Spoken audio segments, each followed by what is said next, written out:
Pueden sentarse, hermanos. En esta hora yo quiero hablar bajo el tema: Señor, llena mi casa de tu presencia. Señor, llena mi casa de tu presencia. Sumérgeme en tu presencia. Inúndame de tu presencia. Yo deseo que el Señor llene mi vida. Y no solo mi vida, sino llene también mi casa de su presencia. Yo no sé cuántos de los que estamos aquí deseamos que Dios llene su casa de su presencia. Yo no sé cuántos quieren sentir cuando lleguen a su casa que la presencia de Dios esté ahí. Yo creo que cada uno de nosotros deseamos tener y sentir eso, hermano. Usted sabe, hermano, lo lindo que es alabar al Señor, ¿verdad? Cuando usted canta: renuévame, Señor Jesús. ¿Qué está pidiendo usted? Que el Señor lo remueva, que lo cambie. Pero hay personas que lo cantan, pero no lo sienten. Y nada puede pasar. Cuando usted canta, necesita que se cante, pero que salga de lo profundo de su corazón hacia Dios. Amén. Para que esa alabanza llegue con olor grato a nuestro Dios. Que cuando salga, hermano, eso haga, pero mire, que rompa, hermano, y llegue hasta allá donde está Dios. ¿Por qué? Porque lleva ese deseo de que mi alabanza llegue a Dios. Renuévame, ¿verdad?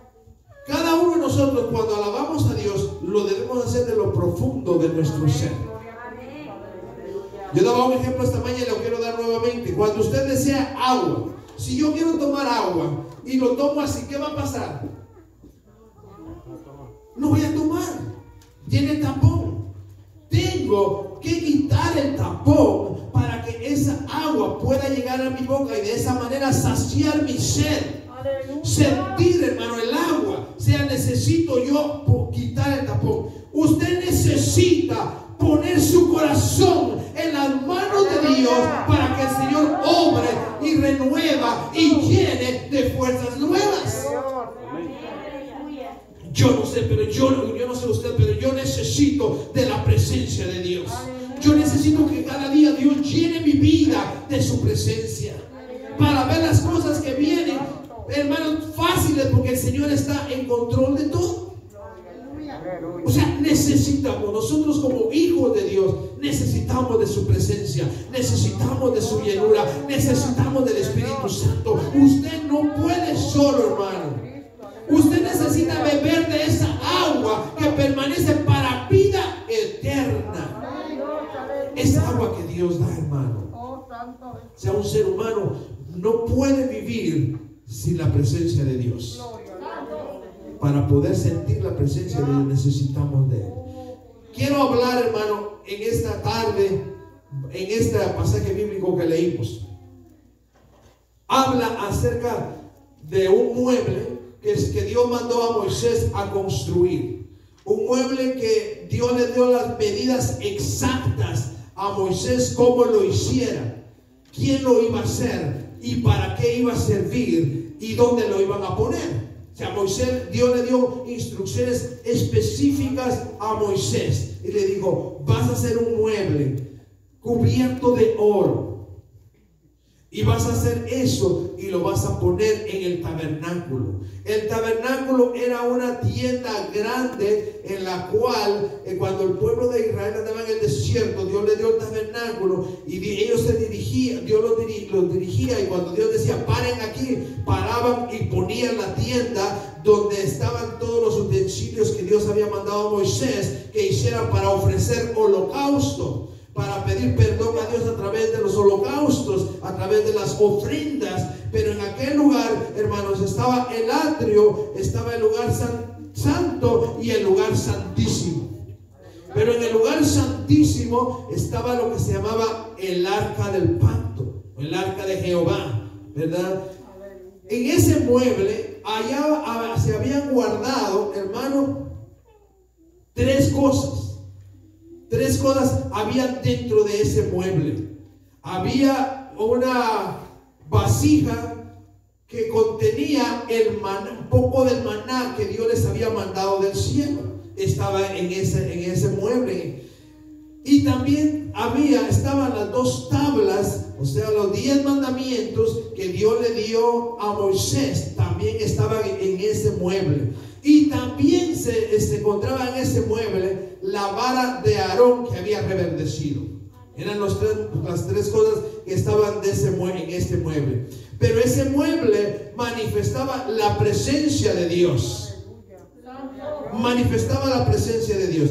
Y si usted quiere, ahí en el libro de Hebreos, capítulo número 9, versículo 4, dice: el cual tenía un incensario de oro y el arca del pacto cubierta de oro por todas partes. O sea, ese mueble estaba cubierto de oro por todas partes. Y dice: en la que estaba una urna de oro, o sea, una vasija que contenía el maná, la vara de Aarón que reverdeció y las tablas de pacto. O sea, lo mismo que yo les dije es lo que estoy leyendo aquí. Ok, eso, hermano, era transportado. Esos muebles, todo eso, eran transportados por personas que Dios había nombrado que lo hicieran.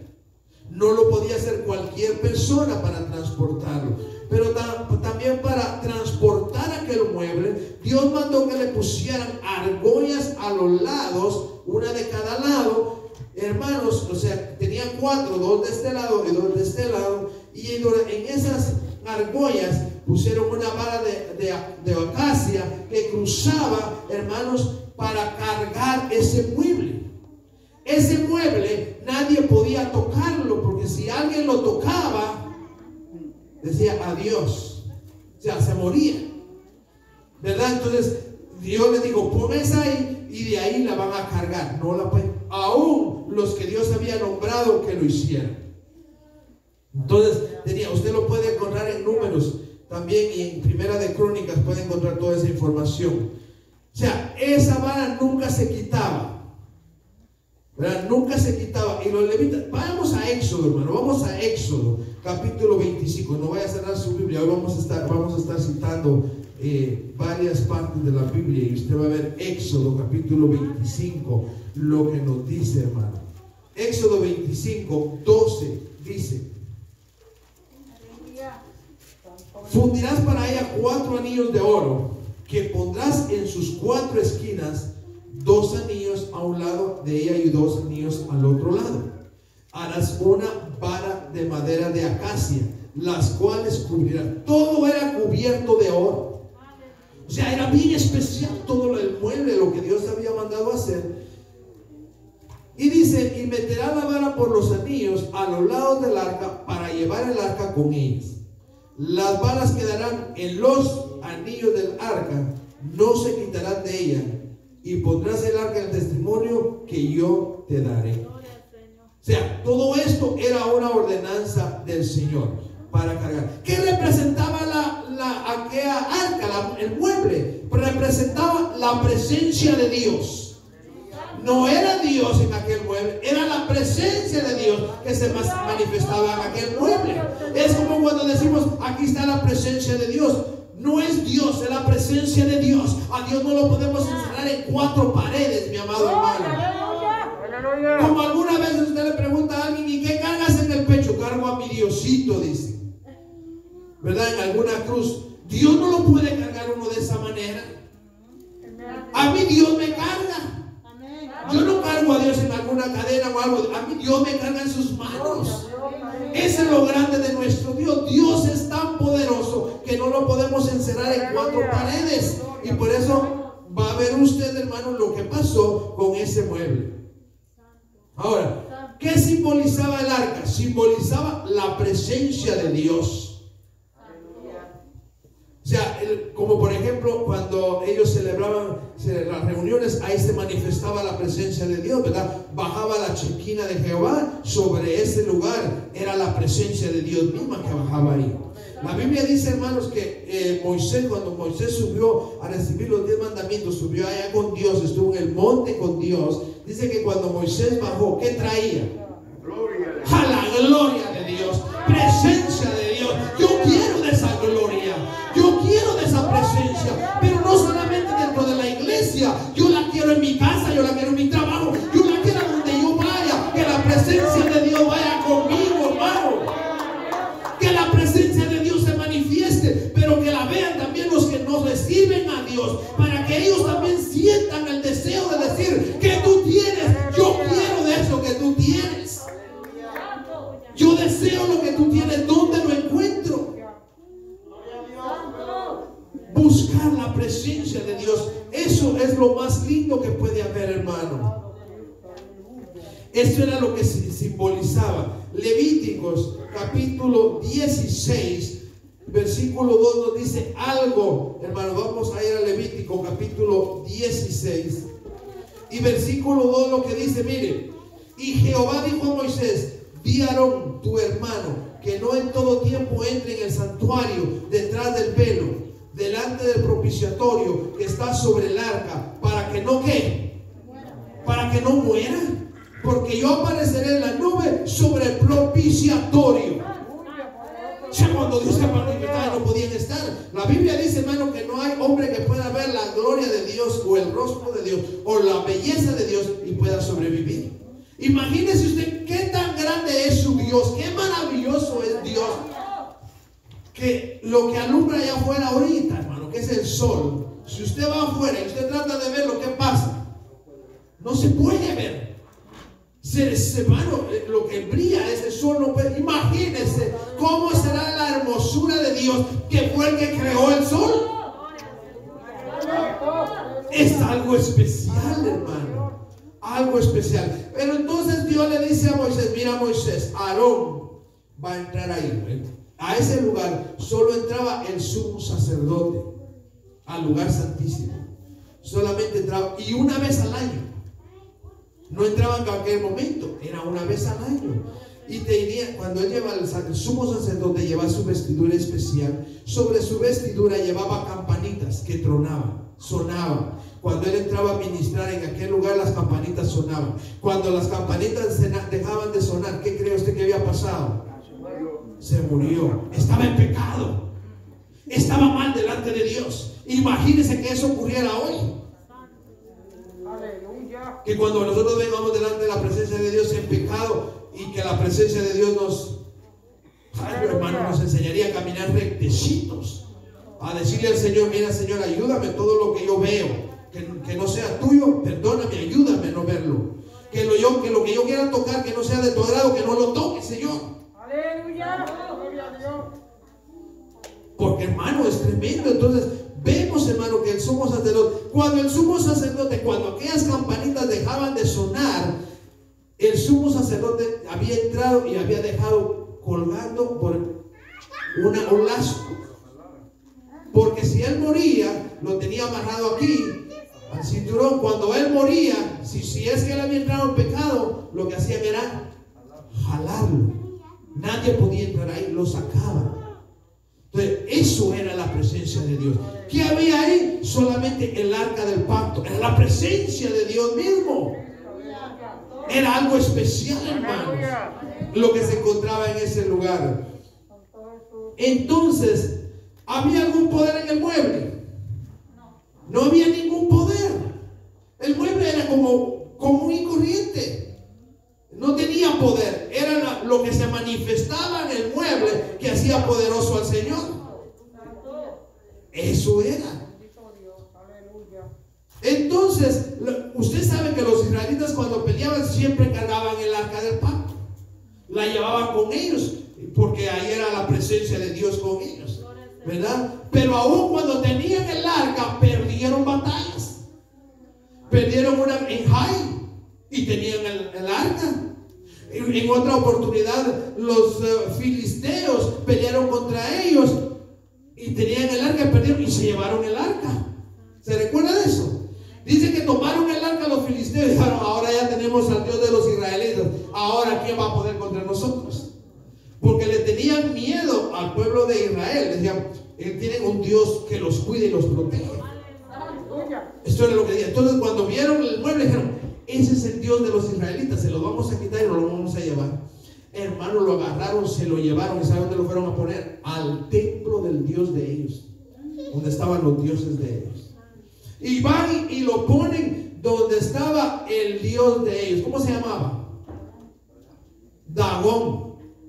Y lo tenían ahí. Y dice la Biblia que el otro día, cuando los filisteos entraron a su templo, encontraron a su Dios de rodillas, adorando a Dios. Imagínense, hermano, adorando la presencia de Dios, hermano. Estaba de rodillas. Y yo me imagino los filisteos, ¿y este qué está haciendo, tío? De rodillas. Lo levantaron y lo pusieron en su lugar. Ajá. ¿Sabe qué pasó el siguiente día? Cuando entraron, perdió la cabeza. Estaba hecho pedazos. Era la presencia de Dios en aquel lugar. Es que, hermano, dice la Biblia que delante de la presencia de Dios se doblará toda rodilla y confesará que Él es el Dios eterno. Ese es nuestro Dios. Ese es nuestro Dios, hermanos. Entonces vemos, hermano, que los filisteos se llevaron. Entonces, yo me imagino, hermano, lo que pasa. Yo me imagino a los filisteos: saquemos esto de aquí, no queremos al Dios de los israelitas. No nos protege a nosotros, lo que hace es destruir a nuestros dioses. ¿Verdad? Y se lo recuperaron los israelitas. Ya lo tenían, ¿verdad? Entonces, dirá usted: pastor, ¿y por qué no tenemos ese mueble ahora aquí? Si es la presencia de Dios. Nosotros no necesitamos ese mueble más, hermano. La muestra que el arca ya no es necesaria es porque la Biblia habla del nuevo pacto. Un nuevo pacto basado en el sacrificio de nuestro Señor Jesucristo.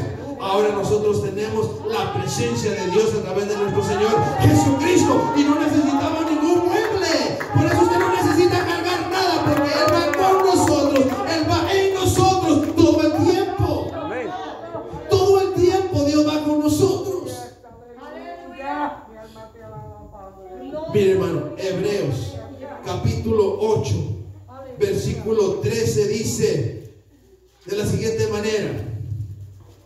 Hebreos 8:13: al decir nuevo pacto, ha dado por viejo al primero, y lo que se ha dado por viejo y se envejece está próximo a desaparecer. O sea, eso desapareció. ¿Por qué? Porque vino un nuevo pacto. Ahora el que nos presenta, el que nos cuida, se llama Jesús de Nazaret. Por eso es que nosotros debemos de buscar y clamar por la presencia de Jesús en nuestras vidas. Yo necesito la presencia de Dios en mi vida, hermanos. Yo necesito la presencia de Dios vivo en mi ser, pero también la necesito en mi casa. Dice en el 12:24 de Hebreos: tenemos a Jesús, el mediador del nuevo pacto, y a la sangre rociada, que habla mejor que Abel. O sea, la sangre que derramó Jesús en la cruz del Calvario, en el Calvario, es la que lo liberta a usted y me liberta a mí. O sea, Dios es bueno y para siempre es su misericordia. Nosotros necesitamos, mire, hermano, yo no sé, pero yo quiero aclararle a usted: cuando uno viene a los pies de Cristo, uno recibe al Espíritu Santo. Cuando usted acepta a Jesús como su Señor y Salvador, en ese momento usted es sellado como propiedad de Dios, ¿sí o no?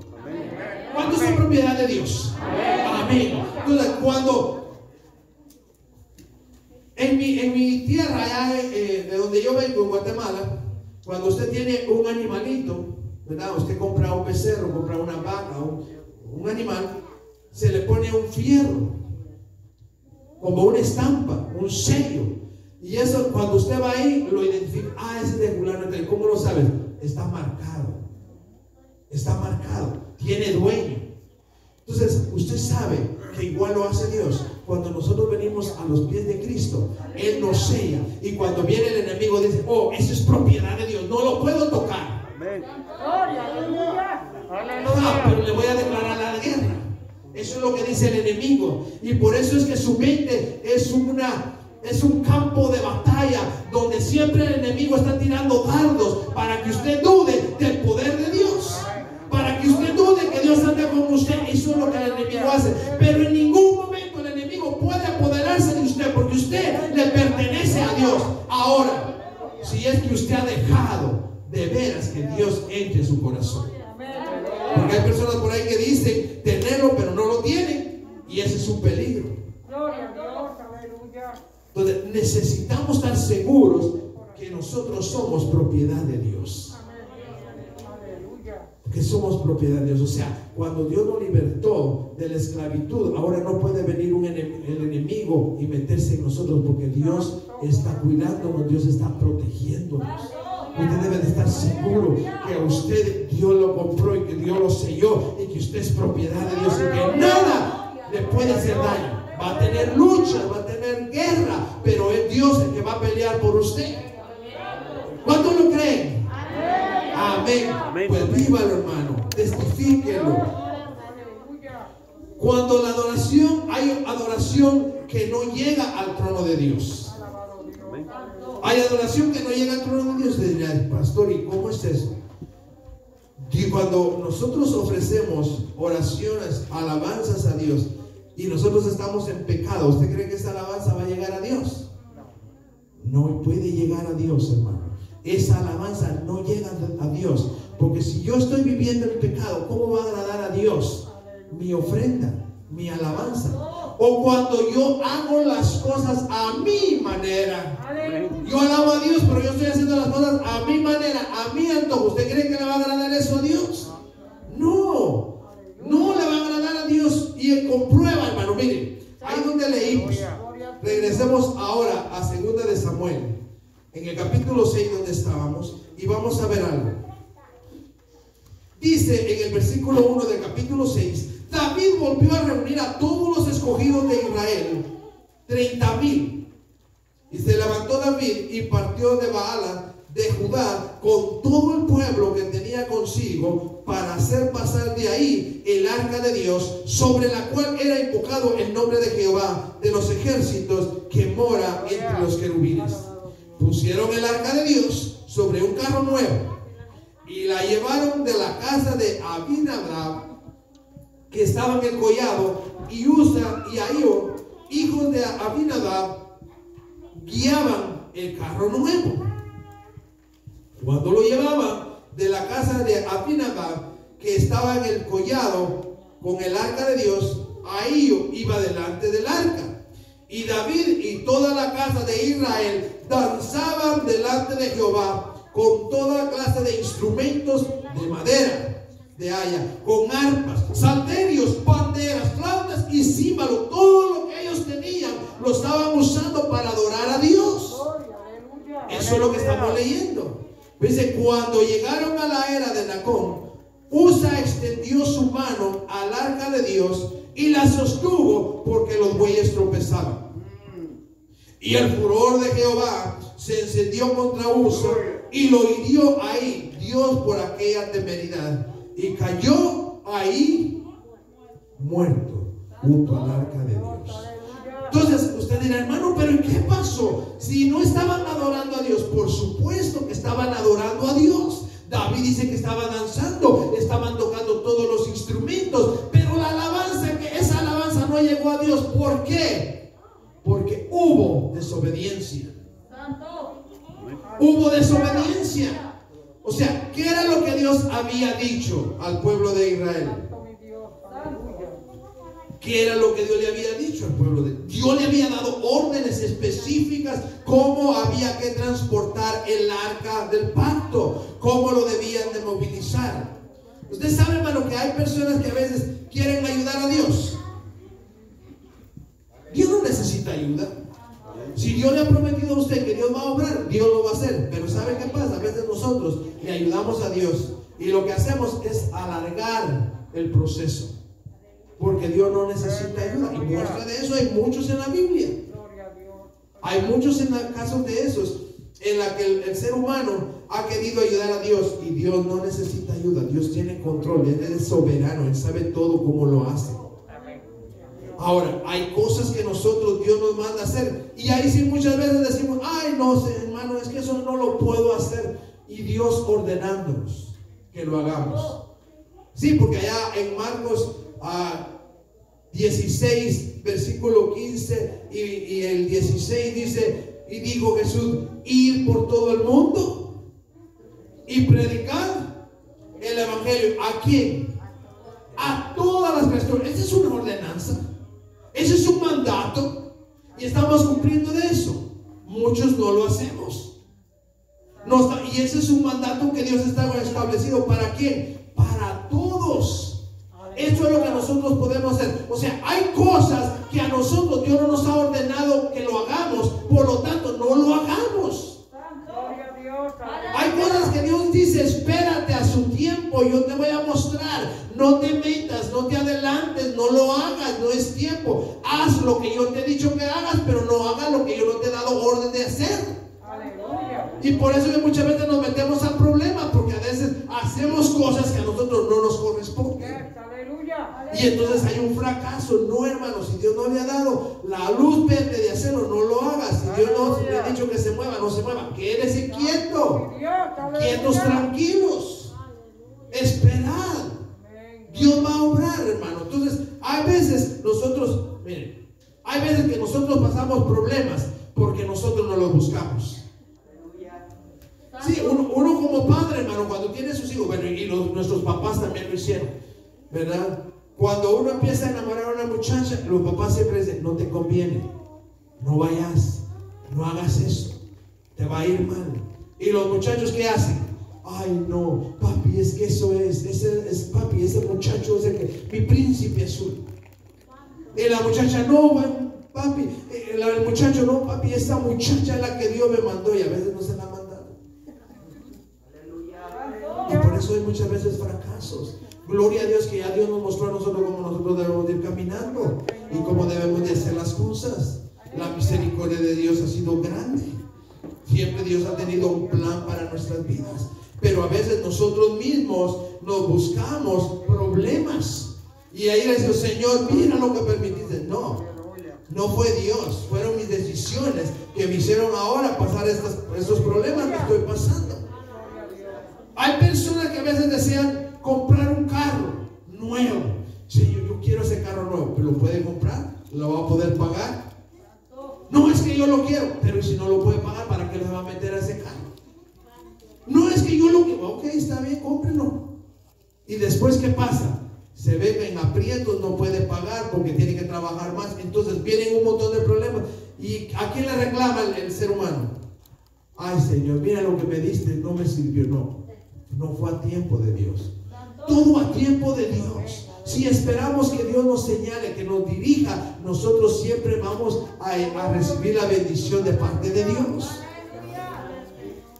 Entonces hay cosas que nosotros podemos hacer, pero hay cosas que Dios no nos ha mandado a hacer, hermano, que no las hagamos. Ok, entonces Israel por fin recupera el arca. Y se regocijaron, hermano, y se gozaron. Pero cuando llevan el arca, entonces muere este hombre. Dice que David se entristeció. David se sintió triste. Estaba afligido por lo que había pasado. Pero ¿qué es lo que había pasado, hermano? Si ellos estaban adorando a Dios, ¿qué es lo que había pasado? Mire, Israel debía saber que solo los hijos de Coat podían movilizar el mueble. No era cualquier persona. Vayamos a Números capítulo 7. Número capítulo 7, versículo 6. Y usted va a ver las instrucciones que Dios le había dado al pueblo de Israel. Mire la instrucción que Dios le había dado al pueblo de Israel. Capítulo 7, versículo 6 dice: entonces Moisés recibió los carros y los bueyes y los dio a los levitas. 2 carros y 4 bueyes dio a los hijos de Gersón conforme a su ministerio. A los hijos de Merari dio 4 carros y 8 bueyes conforme a su ministerio bajo la mano de Itamar, hijo del sacerdote Aarón. Pero a los hijos de Coat no les dio. ¿Por qué? Llevaban sobre sí en los hombros el servicio de ¿qué? Del santuario. Estos hombres eran los que se tenían que santificar para obedecer, para llevar, para movilizar, hermanos, el mueble. Esto no era cualquier persona que lo podía tocar. No era cualquier persona que lo podía llevar. Tenía que ser una persona que estuviera preparada para hacerlo. Personas que Dios había ordenado que lo hicieran. O sea, hay adoración. Y entonces, para el pastor, ¿y cuál es la adoración verdadera? Hermano, la palabra de Dios nos enseña a nosotros. Y a través de la historia vemos que Dios es un Dios santo. Y que Dios lo que quiere es que nosotros le sirvamos con santidad. Bueno, Dios exige y Dios demanda que nosotros vivamos para servirle a Dios. Si usted ha conocido a Dios, hermano, Dios quiere que nosotros nos apartemos de lo que a Dios no le agrada y vivir una vida santa dentro y fuera de la iglesia. Que nosotros podamos buscar de Dios en todo tiempo, y para ser llenos de la presencia de Dios en mi vida y en mi casa, yo debo de vivir una vida agradable delante de Dios. El problema del día de hoy es que muchos dentro de la iglesia viven dos vidas. Llevan dos vidas y quieren sentir la presencia de Dios, y no se puede, amado hermano. Nosotros, para sentir la verdadera presencia de Dios en nuestra vida, tenemos que vivir una vida agradable a Dios en todo momento y en todos los lugares. Que donde quiera que vayamos, hermano, la presencia de Dios se manifiesta, porque somos hijos de Dios. Que cuando alguien nos vea allá, él diga verdaderamente: he ahí un hijo de Dios. Donde quiera que estemos, donde quiera que vayamos, que la presencia de Dios se manifieste en nuestras vidas, hermanos. Ahora, ¿cuántos quieren y cuántos desean o cuántos anhelan la presencia de Dios? ¿Cuántos de los que estamos aquí queremos de la presencia de Dios? Yo creo que todos queremos de la presencia de Dios. Pues mire, hermano, ¿qué hay que hacer? Si la presencia de Dios está ahí para nosotros, es un regalo de Dios. Entonces hay que buscarla, hay que someternos. Mire, hermano, hay personas que se congregan los 7 días en las iglesias, pero llevan doble vida. ¿Qué le va a agradar a Dios eso? O viven en pecado, eso no le agrada a Dios. ¿Qué es lo que hay que hacer, hermano? Separarnos de lo que a Dios no le agrada, separarnos del pecado, que es lo que contamina nuestras vidas y nos aparta de Dios. Dios quiere que nosotros nos santifiquemos cada día para servirle a Él, que nos apartemos del mal. Mi hermano, para mí es una bendición poder estar los 7 días en la iglesia. Para mí, mientras más yo estoy en la iglesia, hermanos, menos oportunidad de fallarle a Dios tengo. Es una bendición el poder uno buscar de Dios. Y eso, así es como buscamos la llenura de Jehová, la llenura del Señor. Ahora, yo cada día le pido: Señor, llena mi vida de tu presencia. Señor, llena mi casa de tu presencia. Si el Señor está en su casa, hermano, todo va a ser diferente. Mire, hermano, yo no sé, pero yo decía esta mañana, testificaba de algo que yo escuché en estos días. Hay un jovencito, un muchacho, ya hombre, que le sirve a Dios, y no, él dice que es cristiano, pero no puede estar solo en el cuarto donde él vive. Y yo dije: pero ¿cómo es posible que una persona que le sirva a Dios no pueda estar solo en el cuarto? Porque él dice, hermano, que cuando él empieza a dormir, él siente que le jalan los pies, que lo quieren ahorcar, que le hacen un montón de cosas. Yo digo: pero qué raro está eso, porque si es un cristiano, cuando llega un hijo de Dios a un lugar, lo que no es de Dios se tiene que ir. No es por la persona, es por lo que lleva dentro, en la presencia de Dios. Entonces yo digo: bueno, algo está raro. Él tiene que ir a la cruz, pedir perdón, y si en ese lugar donde él está, tiene que ungirlo y sacar lo que no esté ahí, si es que hay algo. Ahora yo digo: ¿qué habrá dentro? ¿Qué tendrá ahí que nos sirva? Hay que escudriñar. ¿Qué tenemos en nuestra casa que no le agrada a Dios? Usted tiene que ir y revisar si en su casa hay cosas que no le agradan a Dios, porque eso puede estar evitando que la presencia de Dios no venga a mi casa. ¿Qué se escucha en su casa? Otro joven decía: no, hermano, en estos días yo escuché un testimonio de un joven que les dijo a los otros: no, yo creo que la música mundana no es mala. Y dije: qué raro está eso. Dice: siempre y cuando la letra no diga nada malo, hermano. La música mundana es del mundo. Eso no puede estar en nuestra casa. Nuestra casa debe ser dedicada a Dios y sacar lo que a Dios no le agrada de nuestra casa. Sacarlo, ¿para qué, hermano? Para que la presencia de Dios permanezca ahí. Usted no sabe, yo estoy seguro, todos nosotros nos hemos dado cuenta, cuando llegamos a casa se siente esa paz, esa tranquilidad. tranquilidad. Yo voy, me acuesto y me quedo dormido rápido. No hay nada que me quite el sueño. Pero imagínense que alguien me esté jalando los pies o me quiera, hermano, yo tengo que reprender todo eso. No es normal, nada de eso puede ir contra mí porque Dios está conmigo. Algo está en mi vida que está mal. Algo tengo yo en mi vida que no le agrada a Dios y lo tengo que sacar para que eso se vaya lejos de mi casa y lejos de mi vida. No, eso no es normal. Pero algo, entonces hay que escudriñar, hay que ver, hermano, qué es lo que está pasando. David, hermano, vio lo que estaba pasando. David vio lo que estaba pasando. ¿Qué fue lo que David vio? Dice ahí, dice, hermano, en el versículo que leímos, en el 9, y temiendo David a Jehová, aquel día dijo, ¿cómo ha de venir a mí el arca de Jehová? Cuando David vio lo que pasó, dijo, ¿cómo yo voy a tener el arca en mi casa? Nos vamos a morir, pero si era la presencia de Dios. Y entonces dijo David, y temiendo David a Jehová, de modo que David no quiso traer para sí el arca de Jehová a la ciudad de David, y la hizo llevar David a casa de Obed-Edom, Geteo. Y estuvo el arca de Jehová en casa de Obed. ¿Saben cuántos meses estuvo? 3 meses. ¿Y qué pasó en la casa de Obed? Dice que fue bendecido él y ¿quién? Y toda su familia, toda su casa fue bendecida porque la presencia de Dios llegó a la casa de David, de aquel Obed. Entonces, si usted quiere bendición, lleve la presencia de Dios a su casa. Llévela, hermano, pídasela al Señor y dígale, Señor, no te quedes solamente en la iglesia, ven conmigo, que tu presencia vaya conmigo a mi hogar, para que toda mi familia disfrute, que toda mi familia pueda sentir de tu presencia, Señor. Que tu presencia no se quede solo en la iglesia, que tu presencia también vaya conmigo a mi trabajo, que tu presencia vaya donde quiera que yo vaya. Señor, yo quiero tu presencia. Y dice, hermano, que Edom fue bendecido por la bendición de Dios. Pero ¿sabe qué dijo David cuando vio eso? Algo pasó, algo sucedió,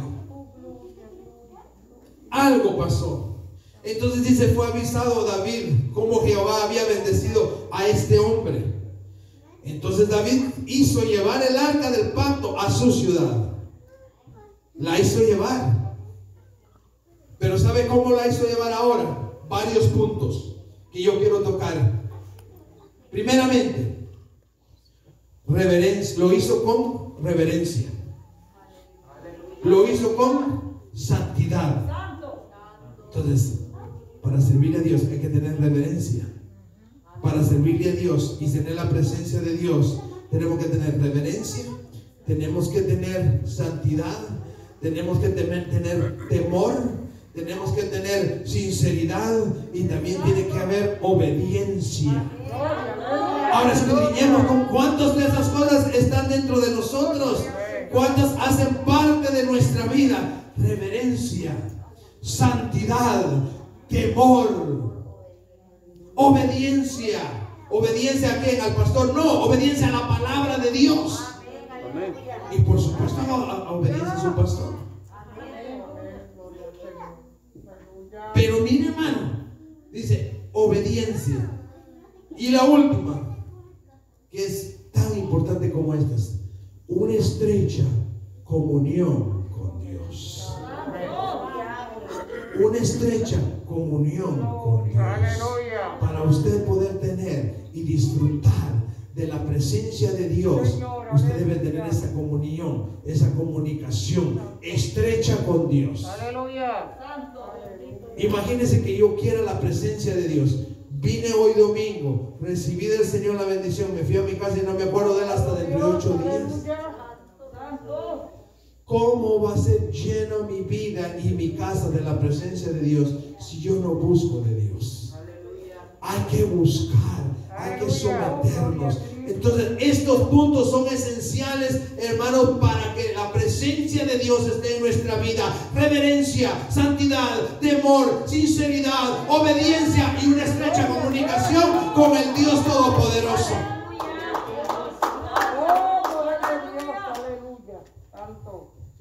Usted sabe que dice Juan 4:23. Juan 4:23. Mire lo que dice. Mas la hora viene, y ahora es, cuando los verdaderos adoradores adoran al Padre en espíritu y en verdad. Porque también el Padre a tales adoradores buscan que le adoren. Que le adoren. Porque Dios es espíritu, y los que le adoran es en espíritu y en verdad. Es necesario que le adoren.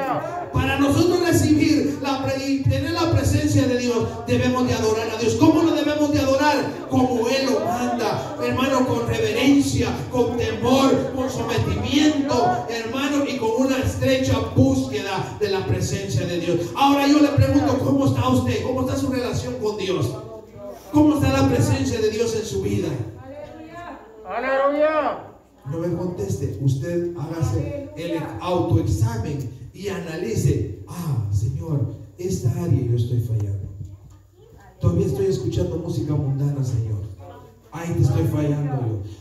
No, Señor, esto no está en mi vida, pero yo estoy en desobediencia porque no hago caso de apartarme de hablar de otro, Señor. Perdóname, Señor. Y empieza uno a hacer un análisis de uno mismo y a sacar lo que a Dios no le agrada. Sí, Señor, que cuando el pastor predica mucho me molesta, me enojo, y por eso vengo ya de la iglesia enojado. No le pasa eso a usted, ¿verdad que no? Yo le voy a dar un testimonio de mi persona. Cuando yo acepté al Señor, hermano, yo no quería aceptar a Jesús porque a mí me gustaba mucho el deporte. Me gustaba mucho, el deporte no es malo, me gustaba mucho el fútbol. Yo pasaba el domingo entero en los campos. Yo iba con mi esposa a las 6 de la mañana, la llevaba ya a la misa, la llevaba a la iglesia católica, y luego la iba a dejar a las 7 a la casa de mi suegra o a la casa de mi mamá, y nos vemos a las 6 de la tarde. Y me iba yo todo el día. Yo no regresaba a mi casa todo el día por allá. Yo había cumplido con Dios y con mi esposa. Y mi esposa encerraba todo el día, toda la semana y todo el domingo. Imagínense. Aleluya. Entonces en eso viene el Señor y nos trajo. Él nos trajo a la fuerza. Aceptamos, ¿verdad? Yo empecé a buscar de Dios. Yo venía a este país 6 meses y me iba para mi país 6 meses, porque allá estaba mi esposa y mis hijos. 6 meses aquí, 6 meses allá.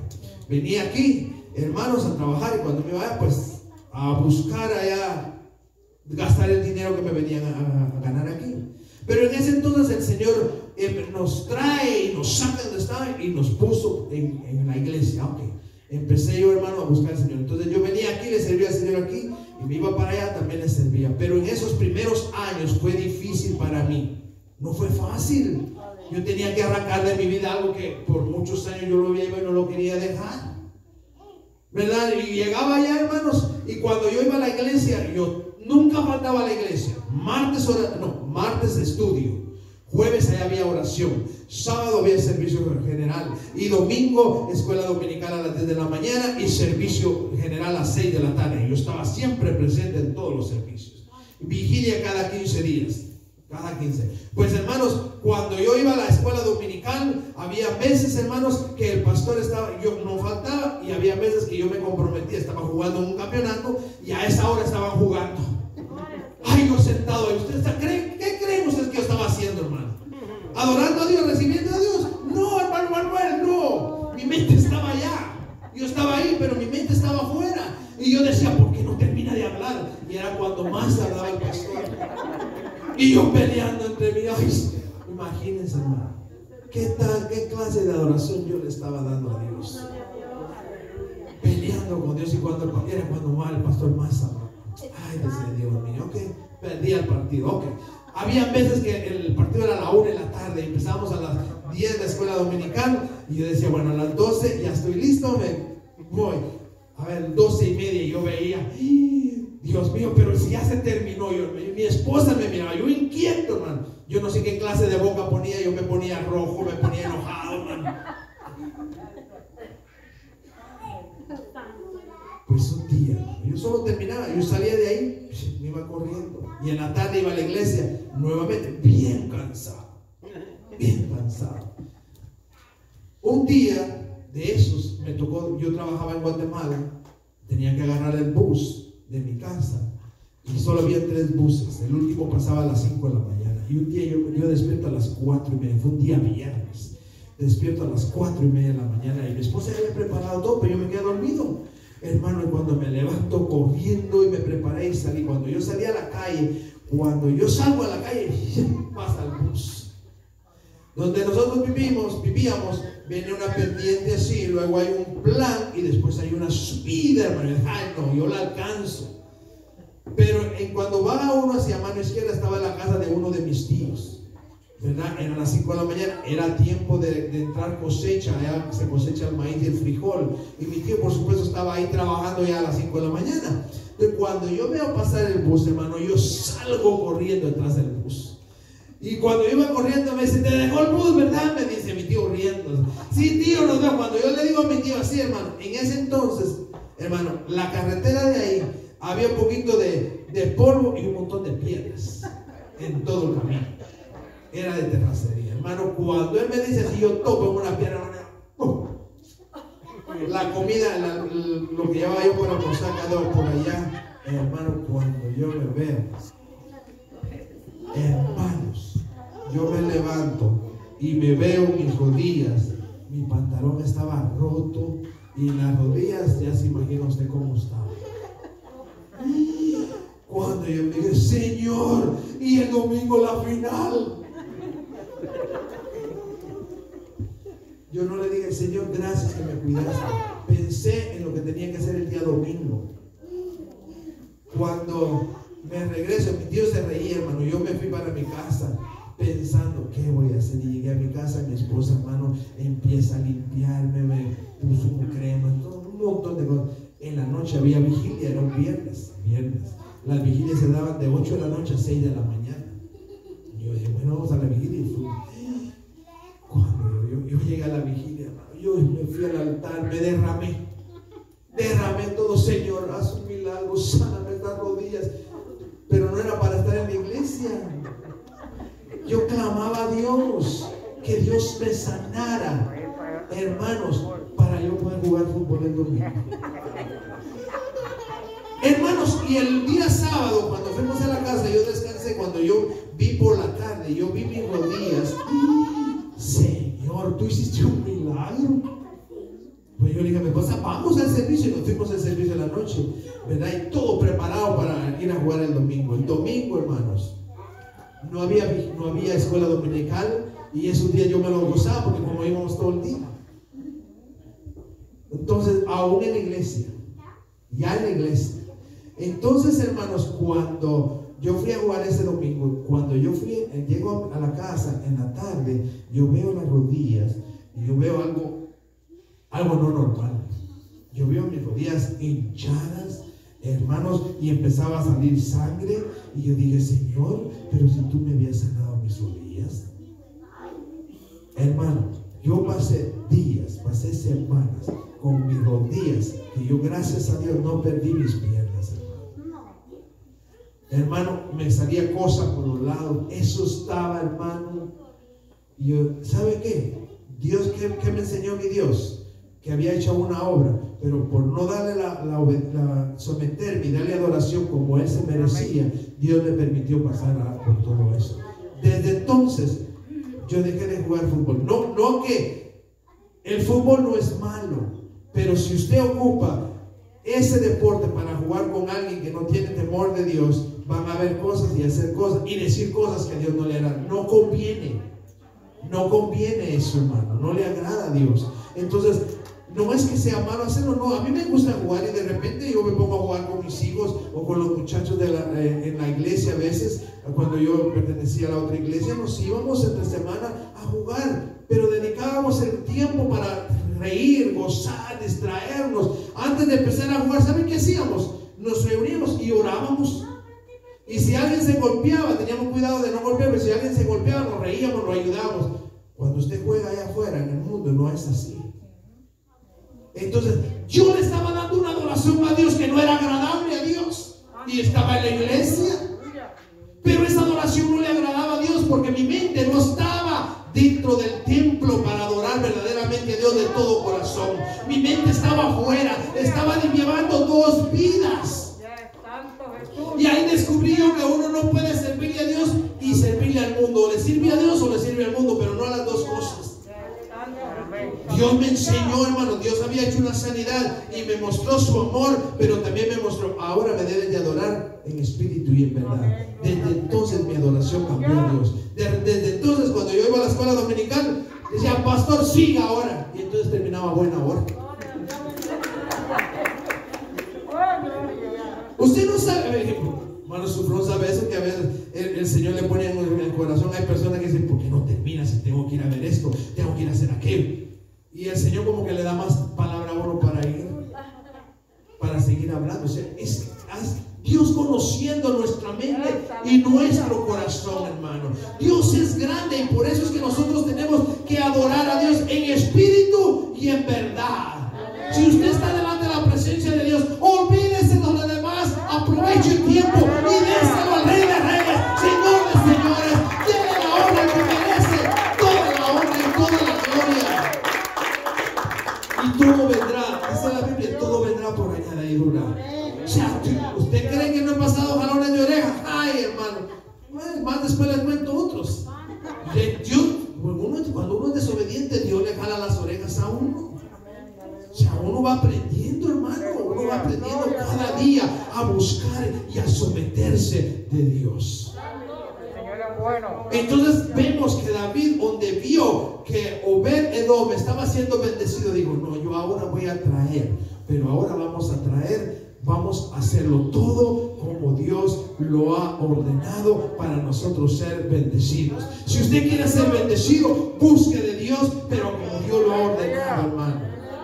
No es como usted cree, no, es como la palabra de Dios nos lo enseña y como la palabra de Dios lo dice. No cambiarle, hermano, no cambiarle la palabra de Dios. Entonces vemos, hermanos, cómo se glorificó Dios en una manera especial. Cuando buscamos llenarnos de la presencia de Dios, debemos de acercarnos entonces con una adoración genuina y verdadera. La historia de este varón, hermano, que leímos, de Usa, nos debe de llevar y a pensar en nuestras actitudes y en nuestras acciones para mejorarlas y hacerlas mejores que las que estamos haciendo. O sea, Dios es un Dios de santidad. Mire, pues la santidad lo puede apartar a usted de Dios. Sí, porque si usted no se santifica, ¿qué lo hace? La santidad lo aleja de Dios. Pero si usted se santifica, ¿qué le hace la santidad?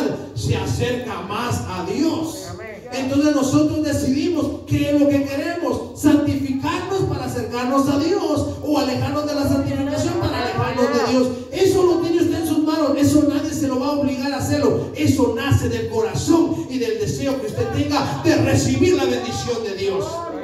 Pero lo que yo sí sé es que Dios está con los brazos abiertos para darnos esa bendición cada día y darnos la fortaleza y llenarnos de su presencia. Aleluya. Llenarnos de su presencia. Yo no sé cuántos quieren ser llenos de la presencia de Dios. ¿Cuántos quieren más de la presencia de Dios? Yo quiero más de la presencia de Dios. Yo quiero más de esa presencia.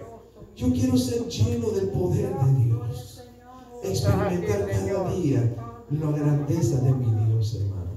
Eso no quiere decir que no le van a venir problemas, que no le van a venir dificultades. No, van a venir. Pero agarrado de la mano de Dios todo es posible. Voy a pedirle al hermano Walter y a Marcito, a los hermanos de la música, que pasen por aquí para que nos entonen una alabanza de adoración. Mientras que nosotros, hermanos, nos preparamos. Pónganos de pie, hermano. Vamos a estar puestos de pie. Aleluya.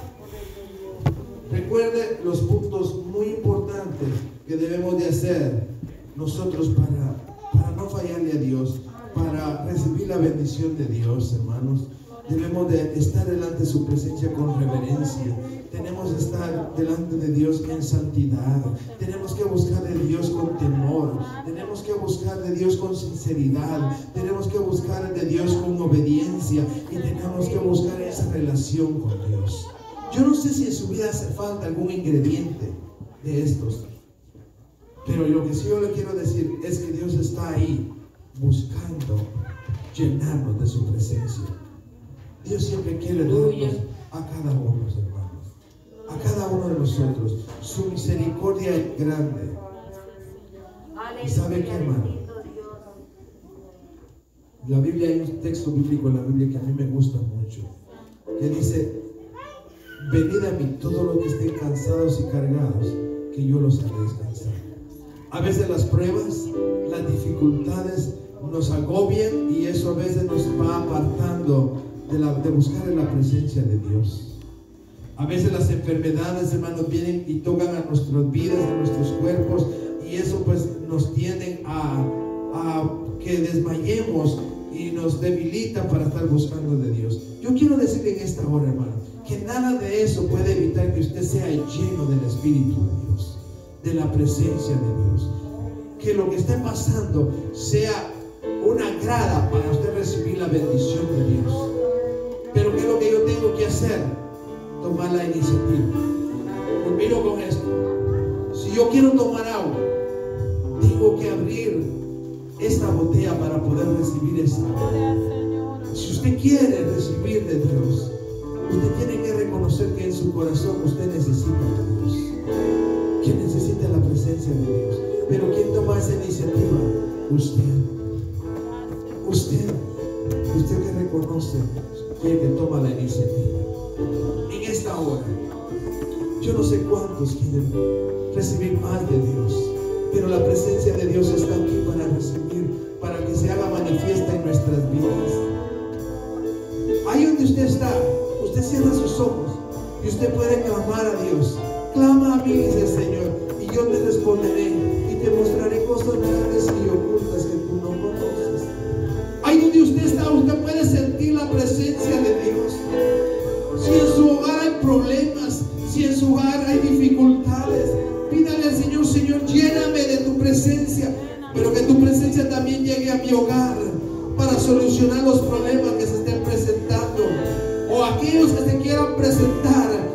Que tu presencia esté ahí, Señor, aleluya, para que no haya turbación, para que no haya viento que nos pueda desmayar, que nos pueda sacar de tus caminos. Señor Jesús, aleluya.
quiere aceptar al Señor, lo puede hacer ahí en su casa. Si usted quiere que oremos por usted, envíenos un mensaje y nosotros estaremos siempre orando por usted, pidiéndole al Señor que Dios lo bendiga. Si usted quiere aceptar al Señor, acéptelo ahí en su casa.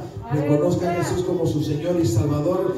Arrepiéntase de sus pecados y busque una iglesia donde prediquen la sana doctrina para alimentarse. Amén. Gloria a Dios.